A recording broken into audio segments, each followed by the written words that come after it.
Hyderabad RTC cross రోడ్లోని సంధ్యా థియేటర్లో Pushpa 2 movie సందడి నెలకొంది. పాన్ ఇండియా సినిమా రిలీజ్ సందర్భంగా థియేటర్లలో హీరో అల్లు అర్జున్ కటౌట్కు అభిమానులు పాలాభిషేకం చేసి టపాసులు పేల్చి సంబరాలు చేసుకున్నారు.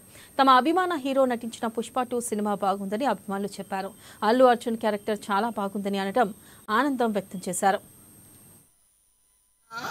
ఈ సినిమా అల్లు అర్జున్ కెరియర్ లో ఒక మంచి బెస్ట్ మూవీ అని చెప్పొచ్చు. సినిమా మనం చూసినా కూడా ఎక్కడ బోరింగ్ లేదు, నీకు ఎక్కడ కూడా ఇప్పటిదాకా చూసిన సినిమా లాగా ఇప్పుడు పుష్ప 1 చూసినాం, అప్పట్లో వచ్చిన జనరేషన్ లో పుష్ప 2 చూసినాం. అంటే సినిమా చూస్తుంటారు మాత్రం మనకు ఒక బూస్ బౌన్స్ వస్తాయి. అంటే ప్రతి సీన్ చూసినా కూడా అన్న ఇప్పటిదాకా మనం చూసిన సినిమా అలాగుంటే అన్న పుష్ప 2 చూసింది అలాగుందనా అసలు అంటే అల్లు అర్జున్ గారు ఒక డిఫరెంట్ గా చూపించింది మన సుకుమార్ గారు. అంటే మనం చూసినప్పుడు ఎట్లుంటాయంటే గంగమ్మ జాతర ఫైటింగ్ కానీ, సునీల్ గారు యాక్టింగ్ కానీ, అంటే ప్రతిదీ తీసుకున్నా కూడా సినిమా ఒక డిఫరెంట్ గా ఉంటుంది. అల్లు అర్జున్ కెరియర్ లో ఒక బెస్ట్ అని చెప్పొచ్చు. ఇక్కడ దేవి శ్రీ ప్రసాద్ గారు మ్యూజిక్ మొత్తం చాలా బాగా కొట్టి, ఇక్కడ సుమార్ గారు డిజైన్ చేయడం కూడా చాలా బాగా చేసి, అంటే ఈ కథకి ఇలా బాగుంటుంది అని చూసి, అంటే ఇక్కడ బోరింగ్ లేకుండా హీరోయిన్ యాక్టింగ్ కానీ, సునీల్ యాక్టింగ్ కానీ ఇచ్చి పడేసిన ఇది మాత్రం సినిమా మన తెలుగు సినిమా రాజమౌళి గారు మన పరిచయం చెప్పేసి బాహుబలి తర్వాత అంటే అక్కడి నుంచి స్టార్ట్ అయింది. మళ్ళీ సుకుమార్ గారు మళ్ళీ వరల్డ్ పరిచయం చెప్పేసి పుష్ప 2 ఈ సినిమా మాత్రం మంచి బ్లాక్ బస్టర్.